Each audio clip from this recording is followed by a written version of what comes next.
Topik menyingkap isu, mengungkap fakta. Assalamualaikum warahmatullahi wabarakatuh, Sobat Citra, sahabat Purnama Sidi dan pemirsa channel YouTube Lintas Topik. Kembali kita bertemu di podcast hari ini masih dalam suasana Idul Fitri ya.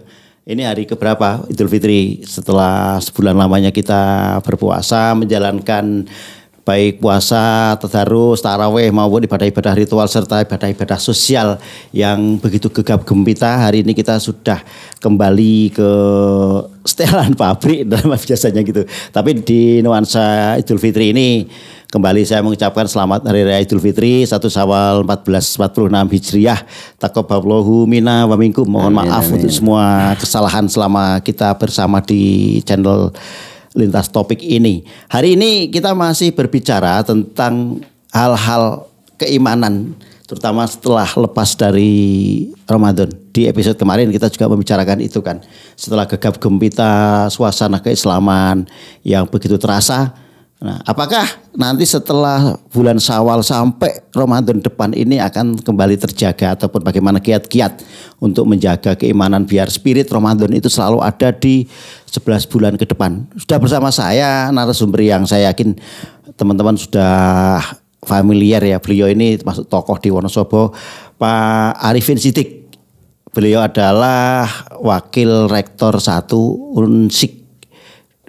Namanya Unsik Wonosobo ya Pak, itu Jawa Tengah Unsik, ya? Jawa Tengah di Wonosobo. Jawa Tengah di Wonosobo. Mohon maaf untuk kesalahannya karena saya bukan alumni. Assalamualaikum Pak Arifin. Waalaikumsalam warahmatullahi wabarakatuh. Selamat Idul Fitri Pak. Taqabbalallahu minna wa minkum minal aidin wal faizin. Taqabbal ya karim minal aidin wal faizin wal maqbulin. Sama-sama mohon maaf lahir batinnya. Masih ini suasana silaturahmi ya Pak. Ya. Terima kasih untuk kehadirannya. Pak Arifin, Pak, kemarin betul kita mungkin 1 bulan ini betul-betul menjadi apa ya, manusia dengan tingkat keimanan baik itu juga mungkin meskipun visual ya, dengan baju koko nih, dengan sarung, dengan kegiatan-kegiatan keagamaan yang begitu masif di semua lini, di semua kalangan. Bagaimana Pak Arifin memaknai itu Pak?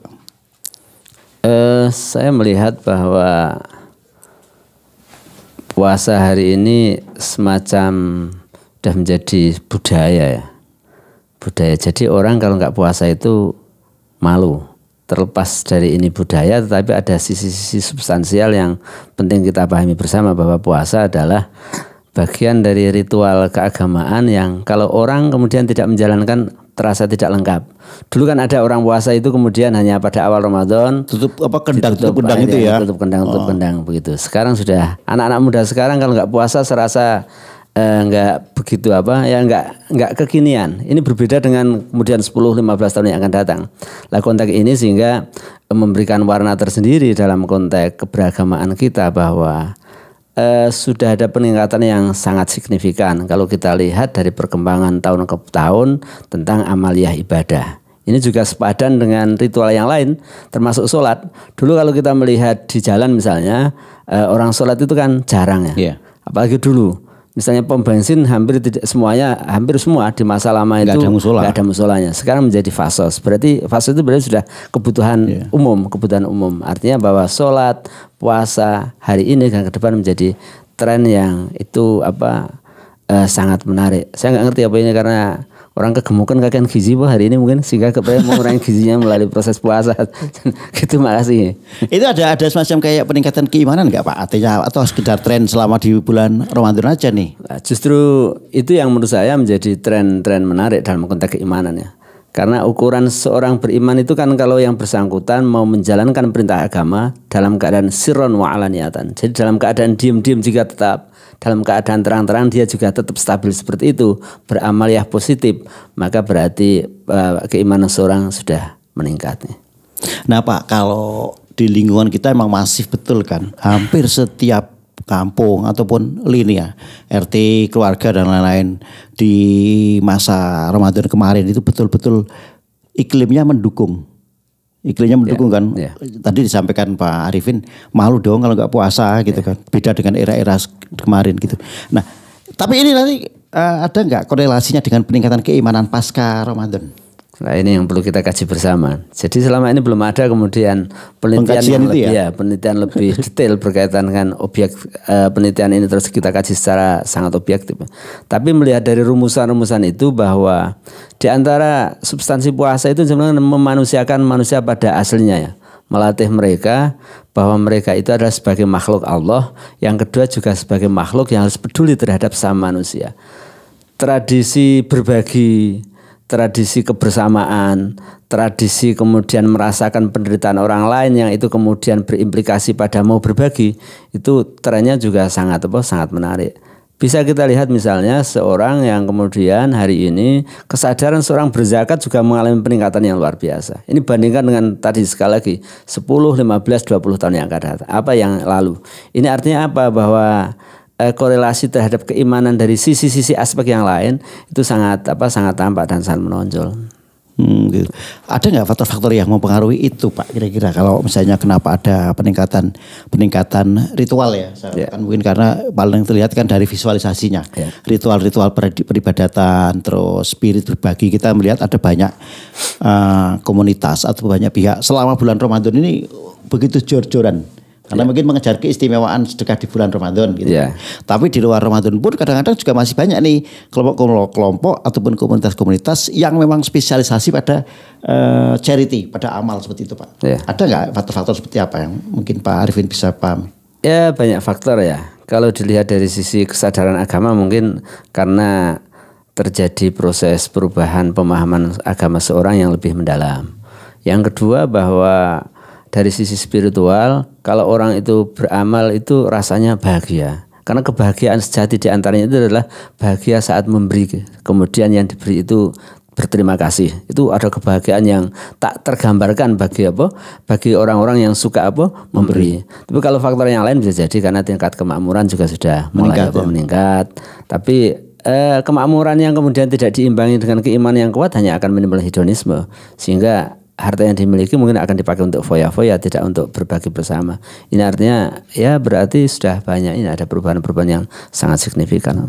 Nah Pak, ketika 1 bulan kemarin itu betul-betul tinggi ya. Kalau ibaratnya baterai HP itu kan dicas itu sudah sampai full ya 100% lah. Kita mau ngapain pun sekitaran kita menunjang untuk kegiatan keagamaan. Persoalannya bagaimana sebetulnya menjaga spirit Ramadan ini agar bisa bertahan sampai Ramadan tahun depan gitu. Jangan-jangan Syawal pun sudah langsung kembali ke setelan pabrik ini Pak. Gitu. Kita harus nangkap momen ya. Nangkap momen. Pertama berangkat dari persoalan umur ya menurut saya. Bahwa umur yang dimiliki oleh kita ini kita nggak pernah tahu ya. Kapan akan berbatas. Bisa jadi lagi sehat begini meninggal juga banyak. Yang masih muda meninggal juga banyak, yang tua meninggal lebih banyak lagi.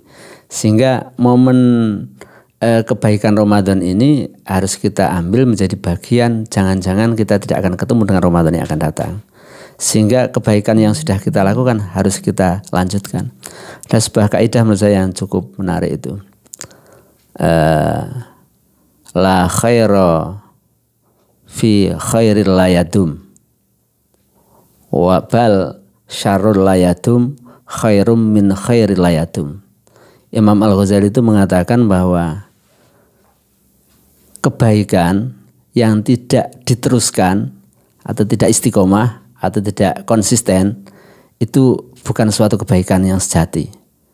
Bahkan kejelekan yang berhenti itu lebih baik daripada kebaikan yang tidak dilanjutkan. Dalam hal ini berarti apa? Kita punya tanggung jawab moral dan juga punya tanggung jawab personal, spiritual, bahwa apa yang sudah kita miliki itu seharusnya menjadi bagian yang harus kita lakukan terus. Sehingga Ramadan menjadi bagian dari madrasah rohani kita. Dalam artian kan Ramadan ini bisa menjadi bulan-bulan latihan. Bagaimana sebetulnya kita menjadi makhluk yang betul-betul patuh pada pada Allah ya. Nah, berarti kan begini Pak, kalau misalnya 11 bulan ke depan orang mesti akan mengalami sebuah kondisi yang sangat-sangat berbeda, dinamis. Nah, ada suasana-suasana yang membuat dia sedikit menjauh nih dari ajaran-ajaran yang selama ini dilakukan gitu. Ada juga kondisi-kondisi yang memang mengharuskan mereka bersikap seperti itu? Langkah terbaik untuk menjaga kekonsistensian biar kebaikan itu terus berlanjut seperti apa? Kita harus menikmati bahwa puasa itu menjadi bagian dari berkah personal dan berkah sosial ya. Berkah personal artinya apa? Bahwa pendidikan latihan yang dilakukan oleh pada bulan puasa itu harus kita jaga konsistensinya setelah tidak puasa. Ini apa? Berangkat dari tadi persoalan umur. Kalau kemudian kita melakukan hal yang tidak baik, kemudian saat itu tidak baik itu kemudian meninggal misalnya. Sehingga kebaikan puasa ini harus kita lanjutkan menjadi bagian seterusnya. Yang pertama itu. Yang kedua bahwa puasa itu kan lebih banyak tadi saya sampaikan pada aspek-aspek sosial ya.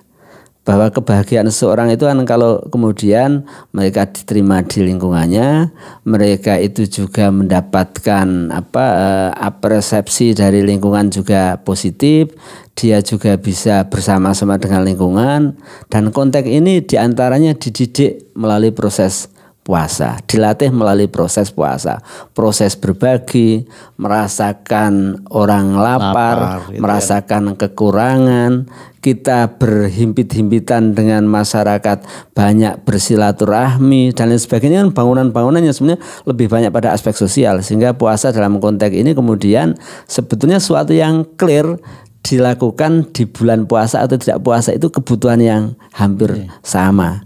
Gitu. Di sini berarti kan kayak di luar Ramadan nantinya kesalehan sosial ya Pak. Ya. Kesalehan sosial itu harus tetap terjaga juga seperti itu. Ya betul. Kalau kita melihat di awal-awal Ramadan kemarin, wah masjid itu mesti penuh. Softnya juga sudung-udungan di belakang ya. Semakin Ramadan berlalu ya semakin ke depan softnya Pak. Saya ingin menyoroti tentang 10 hari terakhir kemarin Pak. Saya melihat dari keistimewaan di 10 hari termain. Ada kontradiksi nih ketika Allah begitu mengumbar mengobral pahala, mengobral ampunan. Tapi di sisi lain masyarakat kok kehilangan ini ya vibes Ramadan, justru sudah lebih terasa vibes Idul Fitrinya. Ya. Karena dalam konteks keagamaan kita kan justru banyak orang yang sebetulnya sudah diberikan kenikmatan, tapi kemudian sedikit yang bisa mensyukuri. Dalam konteks hal ini, sebagaimana juga sholat malam, Allah itu memberikan ruang fadl, kelebihan, termasuk juga rahmat, termasuk juga rezeki, termasuk juga diterimanya doa itu adalah sepertiga malam. Tapi betapa banyak malah orang berebut di siang hari. Orang doa banyak, sholatnya juga banyak, itu di sholat wajib-wajib dilakukan pada siang hari, tidak banyak di malam. Jadi orang kadang tidak bisa memilih mana yang emas 24 karat dan mana yang agak imitasi kira-kira. Nah ini ya bagian dari fadl. Sebetulnya kalau para sahabat justru mereka memaksimalkan proses untuk beramal di bulan Ramadan itu pada fi ashril awakhir, artinya di 10 hari terakhir. Itu peningkatannya luar biasa. Sebenarnya orang Jawa sebenarnya sudah mulai itu. Tradisi mbah-mbah kita juga begitu kan. Ada istilah apa itu ya? Likuran. Oh iya, likuran, kur itu sebetulnya itu kan tradisi budaya supaya pada malam-malam itu banyak yang pada lelean. Tapi kemudian lambat laun proses kur-kuran ini mengalami itu dianggap kuno. Sehingga tren itu yang kemudian berkurang. Tapi ini sebetulnya bagian dari tadi menurut saya.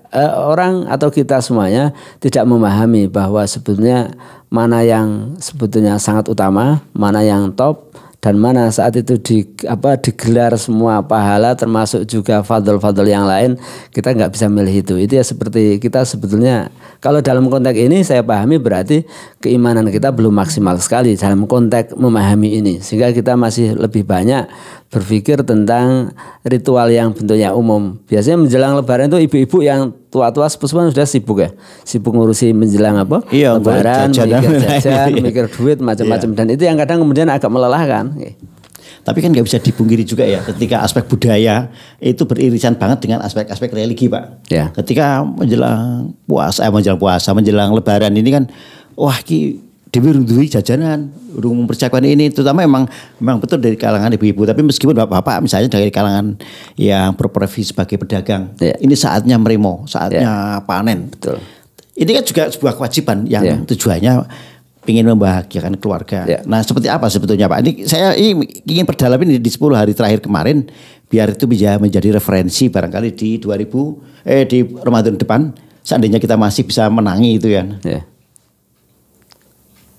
Dalam konteks budayanya. Ya. Menurut saya ini budaya yang sangat menarik. Dalam arti bahwa budaya-budaya sebenarnya hanya budaya yang terjadi di Indonesia. Lagi-lagi kan kita berbicara tentang kebahagiaannya. Inti dari itu semuanya kan sebenarnya kita itu kepengen apa? Menggapai kebahagiaan.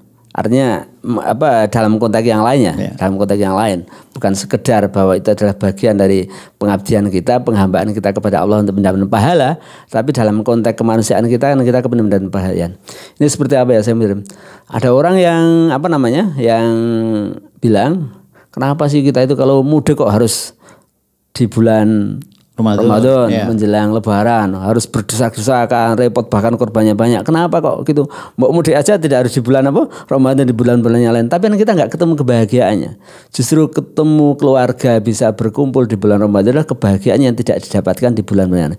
Dalam konteks ini menurut saya bahwa para wali songo termasuk juga apa para mubalek-mubalek lama dalam konteks keindonesiaan itu sangat berhasil dalam membangun ritual keagamaan menjadi kegiatan yang terbudayakan, yang di situ bisa berjalan bersama, baik itu orang Muslim maupun non Muslim merasakan bersama. Betapa mohon maaf misalnya dalam bulan-bulan kayak gini misalnya bulan-bulan kemarin itu saat Ramadan yang mendapatkan keuntungan apakah orang Muslim semua? Kan enggak. Wah, bahkan semuanya dapat, semua non Muslim juga dapat, pengusaha dapat, semuanya akan dapat semua. Ini artinya apa? Bahwa inilah sebetulnya yang sering disebut dengan Islam yang rahmatan lil alamin, bahwa Islam menjadi bagian yang bisa menyumbangkan menjadi rahmat bagi keseluruhan alam lah.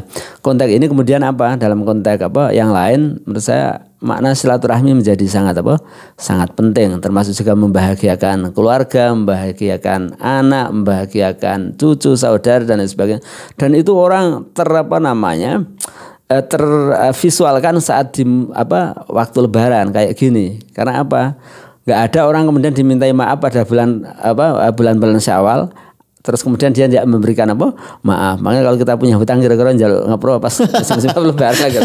Karena mereka tuh lagi hatinya sangat terbuka banget. Dan ini tidak ketemu di bulan-bulan yang lain lah. Momen ini yang kemudian kalau bisa mentradisi terus setiap saat bahwa kita menjadi pemaaf, itu betapa bahwa kita itu luar biasa. Karena orang bahagia diantaranya adalah orang yang mau memaafkan orang lain dan hilang, dan orang saat minta maaf kemudian dimaafkan oleh orang lain, dan orang yang dimintai maaf juga mau memaafkan. Itulah puncak-puncak kebahagiaan diantaranya. Berarti paling tidak begini, itu spirit baik mungkin di Ramadan, terus spiritnya di Syawal ya, artinya di awal-awal Syawal yang kita lihat tradisinya ada silaturahmi dan lain, setidaknya itu tetap terjaga kan Pak. Gitu. Tidak hanya di 1 bulan aja, tapi bagaimana selama setahun penuh spirit kita, misalnya kebiasaan kita yang selama di bulan Ramadan bangun seperti malam itu enteng banget karena mau sahur, bukan mau tahajud ya, mau sahur. Terus habis tarawih kita ada tadarus, itu bisa lah itu dijadikan habit selama 11 bulan ke depan gitu kan. Lah Pak, kalau misalnya seperti ini tradisi-tradisi nih saya yakin Pak Arifin kan paham betul dengan tradisi di masyarakat kita menjelang Idul Fitri maupun setelah Idul Fitri, bagaimana sih kita memaknai silaturahmi? Karena begini, orang tadi yang disampaikan Pak Arifin, kita nih ada di perantauan, terus musim mudik ini kan bareng nih, Hamin berapa Lebaran baru mudik bareng, itu butuh effort yang luar biasa, jalanan macet dan lain-lain, tapi tetap mereka enjoy gitu. Bagaimana sebetulnya pandangan Pak Arifin terhadap tradisi-tradisi seperti itu? Saya ini sangat baik. Banyak para peneliti dari Barat maupun juga dari Timur Tengah terkagum-kagum dengan model keislaman di Indonesia. Yang keislamannya itu sangat ramah, persatuannya sangat kuat, dalam kondisi seterbatas apapun dalam konteks finansial, tapi mereka masih punya hubungan kekeluargaan yang sangat baik dan hubungan persaudaraan yang sangat kuat. Ini yang kemudian kenapa misalnya Belanda, mohon maaf ya, saat masa menjajah Indonesia harus menurunkan para tokoh-tokoh topnya untuk bagaimana menyelidiki Indonesia dan bagaimana cara menghancurkan model keislaman dan persatuan dari dalam. Itu karena apa? Model keislaman Indonesia memiliki hal-hal yang sangat-sangat khusus, baik dari model penyebarannya, yang kemudian juga model hubungan personal dan hubungan kekeluargaannya, belum lagi juga kemudian pola komunikasi yang difasilitasi terlembagakan. Ada tradisi pengajian rutinan tiap malam Jumat, ada Kamis, ada Seninan. Ini yang semuanya sudah membudaya semua, tanpa pakai undangan, tanpa ada instruksi bupati lah, nggak butuh ada instruksi gubernur misalnya. Nggak butuh perda, mereka jalan dan mengeluarkan uangnya sendiri. Tidak ada yang pernah ngukit-ngukit. Wah ini bagian dari pelanggaran, nggak ada semuanya. Termasuk juga kemudian saat Lebaran. Bangunan pola komunikasi datang dari rumah ke rumah, yang muda datang ke yang tua kemudian mengasihi yang muda.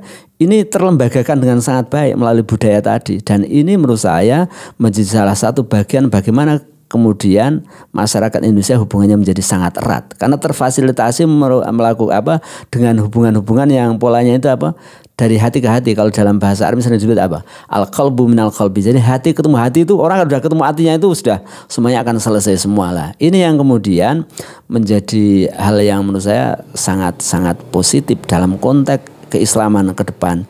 Dan disinilah menurut saya adalah rohnya Islam, persaudaraan. Sehingga persaudaraan itu dibangun melalui proses ketemu. Persaudaraan itu dibangun melalui proses kegiatan-kegiatan, ada fasilitas yang terbangun secara alamiah. Gitu. Kalau kita melihat bahwa Ramadan Idul Fitri Idul Fitri itu kan menjadi puncak bagi sebuah ekosistem, termasuk misalnya silaturahmi nih. Dengan silaturahmi mesti ada dampak-dampak yang lain, faktor-faktor sosial ketika ekonomi, keluarga harus mempersiapkan segala sesuatunya itu, berarti aspek ekonomi jalan, terus aspek kekerabatan dan lain-lain. Kalau kita bandingkan misalnya Islam di Arab, Idul Fitrinya enggak seperti kita, Pak. Enggak seperti kita. Gitu. Di sana itu Idul Fitri hanya cukup sholat Id, pulang, salam-salaman di situ, salam-salaman kalau ketemu terus bilang Idul Mubarak sudah cukup. Artinya sudah kembali ke aktivitas semula kan. Sementara di kita kan paling tidak seminggu barangkali masih. Seminggu bahkan ada yang foto kupat. Kupat itu kan tradisi-tradisi di beberapa daerah kan seperti itu gitu. Artinya memang Islam di Indonesia ini khas ya. Khas. Kalau ini Pak, kalau misalnya orang di selama bulan Ramadan kemarin begitu yang tadi saya sampaikan gegap gempita, terus bulan-bulan lainnya mereka kembali dengan aktivitas yang juga mungkin jauh lah dengan apa yang sudah dilakukan di bulan Ramadan. Pemaknaan Ramadan sebagai bulan training. Bulan training itu terus indikatornya seperti apa sih Pak? Orang dikatakan itu berhasil di Ramadannya, itu seperti apa gitu loh?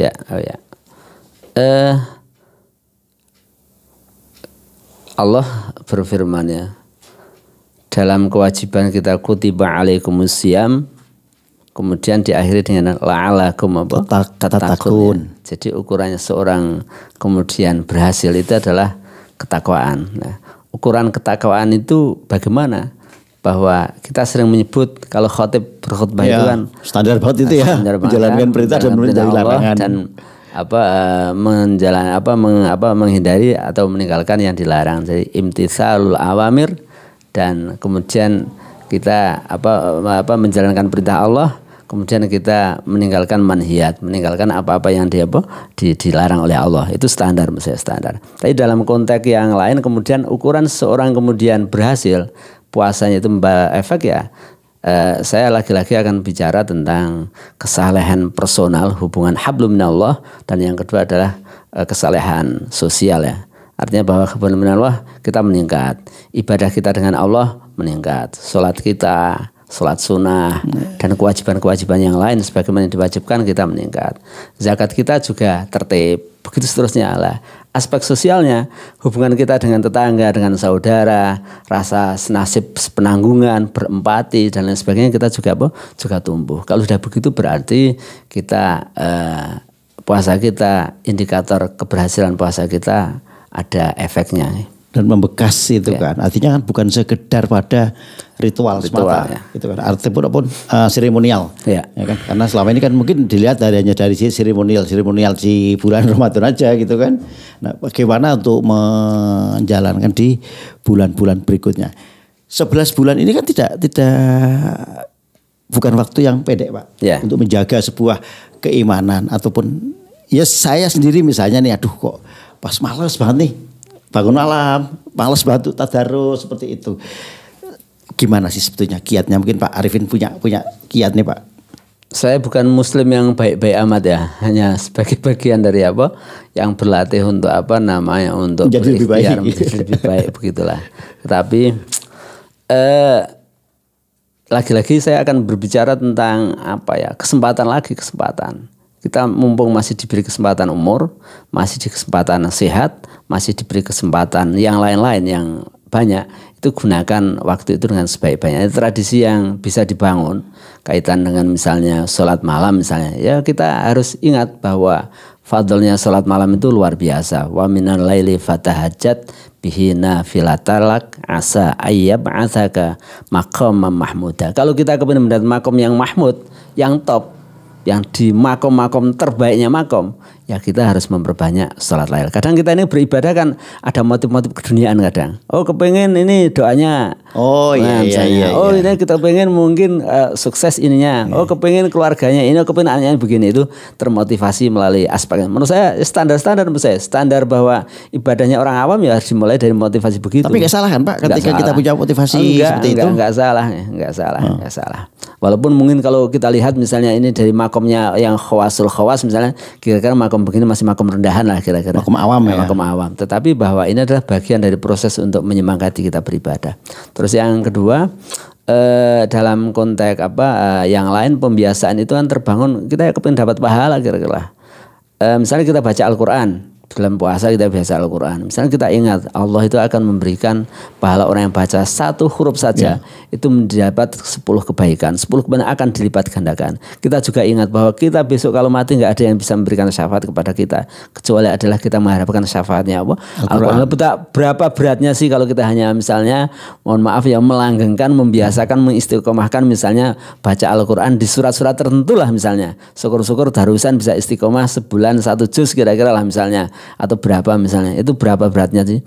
Bandingkan dengan kita saat mohon maaf ya, kita istiqomah main HP misalnya, terus ngulung begitu kan lamanya nggak banyak itu, nggak karuan itu, luar biasa, nggak terasa lah. Kenapa kita kemudian tidak mengistiqomahkan ini? Ya kita luangkan lah. Kita punya waktu pakai untuk WA-an misalnya 1 jam atau 50 menit atau setengah jam misalnya, kita ambil 10 menit aja misalnya, kita luangkan untuk berbagi untuk Al-Quran. Dan itu kita juga nggak rugi kok kira-kira begitulah. Karena kan keberkahan kita juga dari situ kan. Betul. Kita begini bisa di Ramadan baca Quran enteng banget. Ya. Itu wah setengah jam mungkin nggak kerasa itu Pak. Tapi begitu kembali ke bulan-bulan di pasca Ramadan, jangankan 1 juz, udah satu lembar aja ya kita nggak cover lagi itu. Ini kan harusnya benang merahnya pada bagaimana menjaga sebuah konsistensi kan Pak. Iya. Makanya tadi Imam Al-Ghazali mengatakan kebaikan yang berhenti itu masih kalah dengan kejelekan yang berhenti. Jadi kalau dihitung berarti berbuat baik kemudian berhenti tidak diteruskan, itu lebih jelek daripada yang daripada kejelekan yang berhenti. Sehingga berarti betapa kita ruginya kalau begitu. Pak, kalau di 10 hari terakhir di bulan Ramadan ini sebetulnya karena konsepnya Allah begitu yang saya sampaikan tadi, Allah begitu pemurah banget, memberikan banyak kan obral pahala, obral ampunan seperti itu. Kemudian apakah penurunan dari sebagian masyarakat Muslim itu ada kesalahan pemahaman atau gimana? Menurut saya kok nggak ada kesalahan pemahaman, nggak ada, tapi kesalahan penyadaran lah mungkin kira-kira ada lah kira-kira. Atau kesadaran itu yang perlu dibangun. Kalau paham menurut saya paham, tapi kemudian menjadi bagian dari proses kesadaran ritual, itu yang butuh ini. Terus mungkin bisa dijelaskan Pak konsep dalam Islam tentang apa sih naik turunnya keimanan ini. Kalau di Ramadan ini begitu kenceng banget, tapi di luar itu kok turun secara Islam bagaimana sebetulnya penjelasannya? Kan banyak motivasi ya. Kaidahnya kan al iman itu yazid wa yanqus ya. Iman itu kadang naik, tambah, kadang juga apa? Turun. Kita biasanya imannya kuat itu kalau keadaannya sulit, mengalami musibah, lagi repot, ranti duit kira-kira lah, jadi imannya tinggi, ndongane nemen. Tapi saat tapi saat kita keadaan kecukupan, sehat, rezekinya banyak, badannya kuat, apalagi lagi kaya, itu biasanya imannya turun. Makanya saya sering bilang apa? Hebatlah orang yang kemudian serba cukup, serba ada, tapi tetap istiqomah kebaikannya. Imannya tetap standar, baik. Itu berarti hebat. Kalau ada orang kemudian baik-baik, istiqomah beribadahnya, ndongone sregep, salat sregep dalam keadaan terpuruk, itu biasa menurut saya. Ini seperti apa saya sering bilang, kalau ada mahasiswa kok demo terus kemudian menuntut ini itu biasa. Coba aja nanti kalau sudah nggak jadi mahasiswa pejabat kira-kira masih kritis atau enggak lah, kira-kira begitulah. Sehingga dalam konteks ini kemudian terukur dari motivasi tadi. Bulan Ramadan ini kan banyak motivasinya. Allah sebenarnya memberikan harapan-harapan tentang pahalanya dilipat gandakan, tentang kemudian ada malam Lailatul Qadar, tentang jaminan bahwa man shoma Ramadhana imanan wa ihtisaban ghufira lahu, diampuni dosa-dosanya yang sudah dilakukan maupun juga yang akan dilakukan. Ini kan sebenarnya semuanya ini reward semuanya. Reward yang memang Allah aja begitu memberikan reward kepada kita. Lah kenapa kita kemudian saat memberikan sesuatu kepada pihak lain hanya ngomong tentang punishment wae, enggak pernah ngomong tentang apa? Tentang reward lah. Kita tertarik karena banyak reward. Kalau bahasanya banyak, bukan diskon ya, apa ya?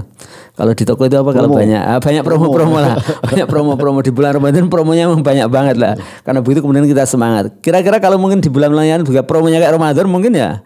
Makanya kemudian Kanjeng Nabi menyampaikan apa? Kalau tahu kita semua apa pahalanya bulan Ramadan itu tinggi, maka kita akan minta semua bulan ini jadi bulan apa? Ramadan. Makanya malaikat kalau sudah begini-begini sudah mulai berkemas-kemas ini, pada menangis. Artinya menangisi bahwa bulan Ramadan ini akan ada lagi enggak di bulan Ramadan yang akan datang. Karena juga nanti jangan-jangan kiamat kira-kira misalnya begitu seterusnya. Iya Pak, kalau beberapa riwayat kan menyatakan bahwa alam isinya ini ketika Ramadan mau berlalu, mereka bersedih. Cuma masyarakat manusia justru tertawa gitu kan. ini kan menjadi anomali ketika kita sendiri kan mungkin belum masih dalam pemahaman awam lah Pak. Tapi meskipun kita mencoba untuk memahami itu gitu kan. Bagaimana sih sebetulnya biar kita merasa kehilangan Ramadan gitu loh Pak. Bukan ketika nanti di malam Syawal ada takbiran, alhamdulillah wis ra poso gitu loh Pak. Coba Mas Agus nek kira-kira malam takbiran itu kayak kemarin misalnya, itu kan biasanya sangat sahdu terasa ya. Kita nggak ngerti misalnya ada orang takbir Allahu Akbar begitu, itu rasanya langsung kita kebayang yang tidak kebayang tidak ada, mungkin orang tua, kebayang saudara atau apa misalnya, itu semuanya masuk semua ke kita, sehingga begitu sahdu dan malam itu serasa menurut saya menjadi kita itu ya supaya kepengen beribadah semuanya, kepengen jadi orang baik begitu dan begitu, sehingga ini yang bangunan-bangunan proses seperti ini yang menjadi bagian terpenting menurut saya dalam konteks tadi menjaga kita supaya bulan Ramadan yang sudah kita lalui kemudian kita akan ketemu dengan bulan Ramadan yang lain, dan kita akan selalu menjaga kebaikan-kebaikan Ramadan pada bulan-bulan yang kita lakukan. Iya, jadi ada satu hal yang tadi disampaikan Pak Arifin ya, bahwa kita nggak yakin kok tahun depan akan menjumpai lagi Ramadan gitu kan. Ya. Kita sekarang berpikir apakah Ramadan yang barusan kita lewati ini kita sudah melakukan yang terbaik. Kalau belum ya udah kita mencoba untuk perbaikan 11 bulan ini, untuk kita berharap Allah masih memberikan umur panjang, kita masih bisa ketemu di Ramadan ke depan. Amin. Jangan sampai hanya ritual yang ini rutin selama Ramadan, setelah itu kembali ke hal yang rutin biasa kita lakukan. Faktor keluarga ada nggak Pak pengaruhnya? Nah untuk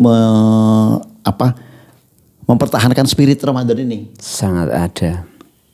Seberapa besar nih pengaruh dari Ramadan, spirit Ramadan itu dari aspek keluarga? Ya. Bangunan keagamaan kita ini kan rata-rata terbangun karena keluarga ya. Sehingga sering disebut bahwa Islam kita itu adalah Islam keturunan. Islam kultural Islam juga itu kultural ya. juga. Sehingga habit juga lingkungan yang ada di kita ini menjadi salah satu yang sangat sangat menentukan. Sehingga bagaimana kemudian tradisi hubungan bapak anak, kakak adik, saudara, simbah, kakek, nenek dan lain sebagainya ini menjadi bagian yang bareng-bareng mengontrol kita untuk bersama-sama kita membangun tradisi kebaikan-kebaikan di Ramadan ini, kemudian akan menjadi proses yang berlanjut. Dan biasanya kaum muda kita sekarang, walaupun ini zaman begini, termasuk Gen Z menurut saya, itu juga nanti akan mengalami titik kulminasi saat kemudian mereka mengejar yang selama ini mungkin diidola-idolakan ternyata tidak ketemu. Mereka juga akan kembali pada titik nadir awal yang mereka itu sebenarnya berangkatnya dari mana, sehingga petuah-petuah orang tua, petuah-petuah orang sepuh kita itu akan sangat terngiang-ngiang. Bahkan kadang orang tua, apalagi kalau orang tua sudah meninggal, dia mungkin hanya bilang 1, 2 atau 3 kata, tapi akan terngiang-ngiang, akan terbawa terus.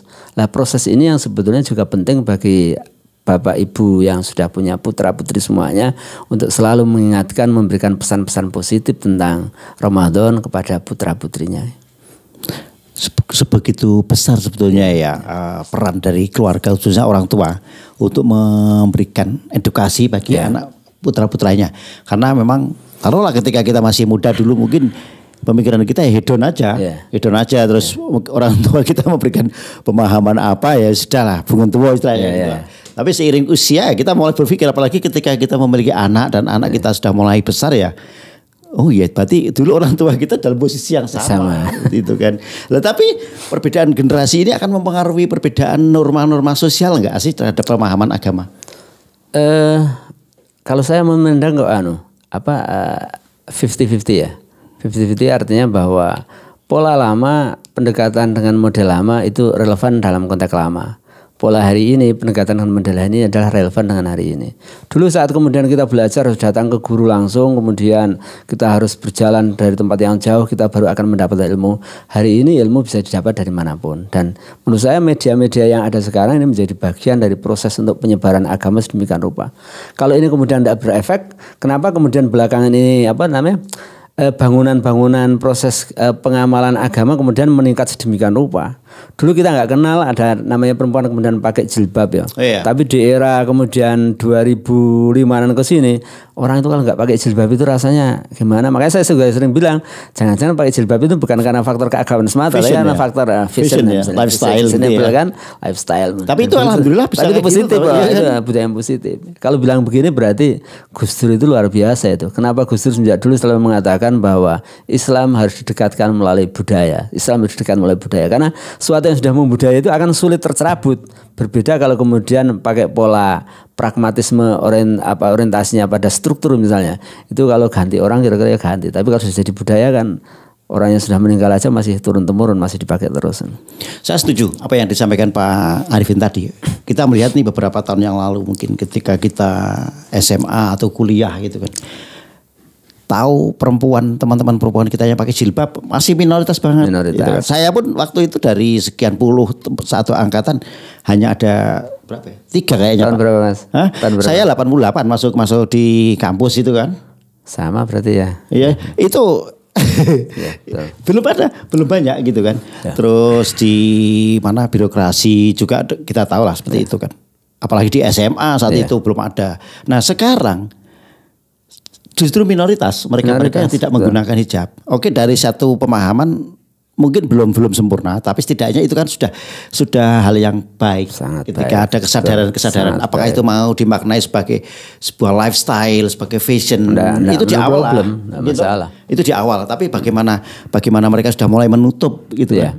Berarti kalau saya boleh simpulkan bahwa dakwah itu akan lebih efektif ketika menggunakan local wisdom, Pak. Ya, betul. Apa yang seperti dilakukan oleh Wali Songo dulu ya. Ya. Betul, sepakat. Kalau misalnya sekarang kan mulai muncul nih dengan dakwah-dakwah yang langsung straight gitu loh. Ya. Seperti apa menurut Pak Arifin? Saya bagian yang enggak sepakat ya. Enggak sepakat itu bukan berarti terus menentang mati-matian enggak, tetapi bahwa konteks keberagamaan kita ini kan Beda tempat, beda. Kultur. Beda negara, beda. Beda wilayah, beda pulau aja kita beda.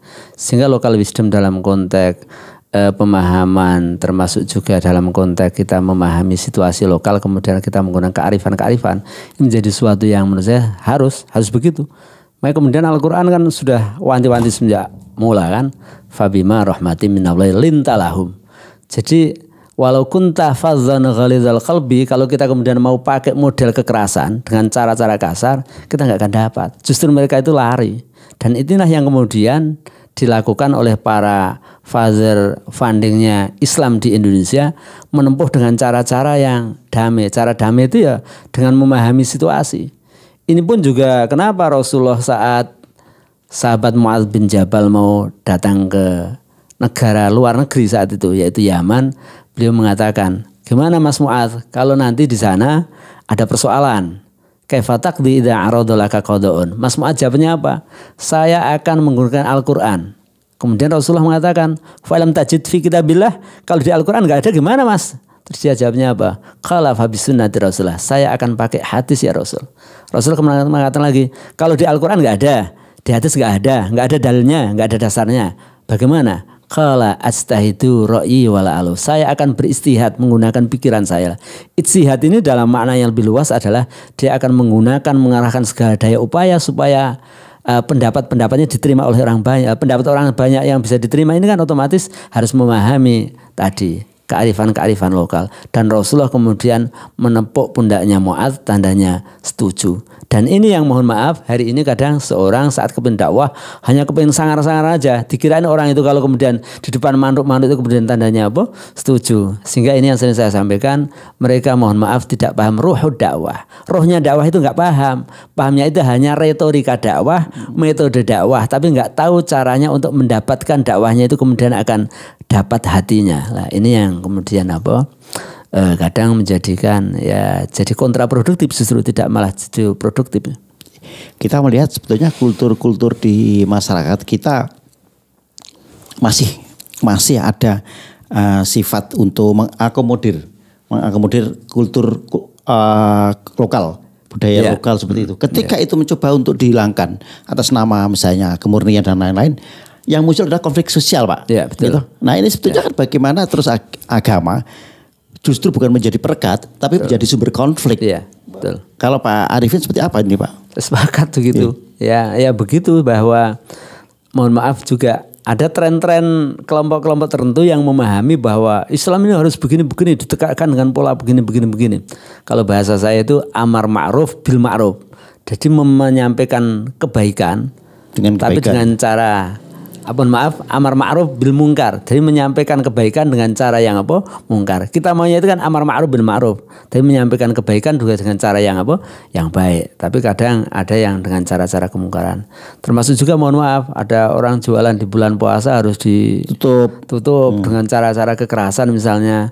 Ya hargai dong, mereka juga ada yang kepengen makan kira-kira. Ada perempuan yang haid misalnya juga kepengen makan, ada musafir yang kepengen makan. Ya kita pahami kalau itu kemudian mereka ada yang menyalahgunakan ya tidak masalah, bagi mereka juga itu akan ditanggung oleh mereka. Lah konteks ini kemudian membutuhkan toleransi keberagaman yang harus dibangun. Tidak merasa bahwa diri kita itu paling benar. Jangan-jangan kebenaran yang kita klaim itu adalah kebenaran yang nisbi, bukan kebenaran yang hakiki, karena hakikinya yang indah Allah. Betul. Sebetulnya ketika agama itu ada irisan atau sejalan dengan budaya lokal, bukan sebuah persoalan, dan itu akan menimbulkan sebuah harmonisasi kehidupan masyarakat gitu kan Pak. Karena selama ini juga penyebaran Islam di Jawa, di Indonesia itu juga berkembangnya justru ketika mengadopsi atau mengakomodir budaya-budaya lokal. Itu kan. Wah ini luar biasa nih, saya jadi banyak hal nih, kayak kuliah 3 SKS nih. Aduh, Pak, sebelum closing ini ada statement apa yang ingin Pak Arifin sampaikan ke teman-teman baik Citra, Purnama Sidi maupun Lintas Topik, Pak? Ya,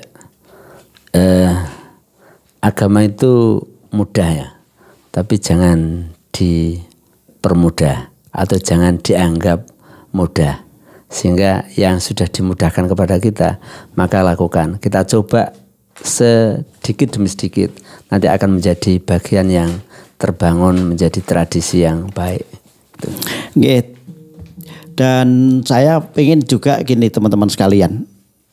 Ramadan yang barusan kita lewati itu harusnya bisa menjadi sebuah bulan kalau pelatnas ya, training.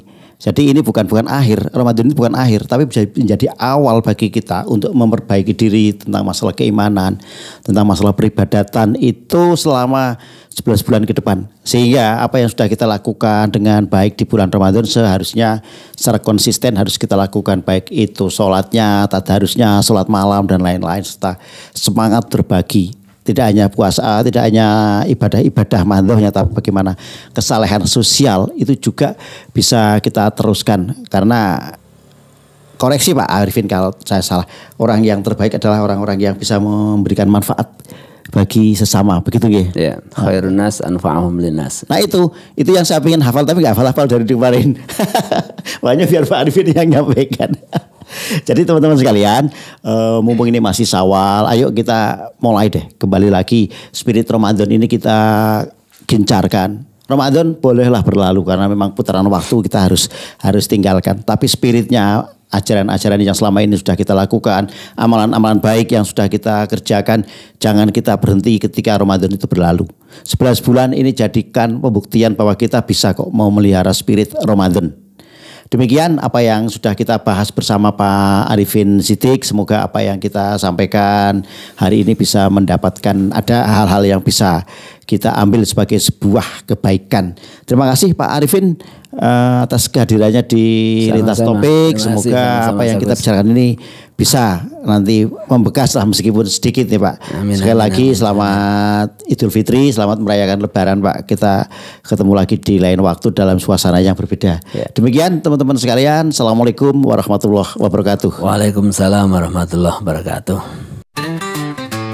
Lintas topik, mengangkat isu, mengangkat fakta, selalu baru. Setiap cerita, setiap waktu, kami hadir bawa terang yang satu. Lintas topik untukmu dan aku, meningkat dunia tanpa ragu.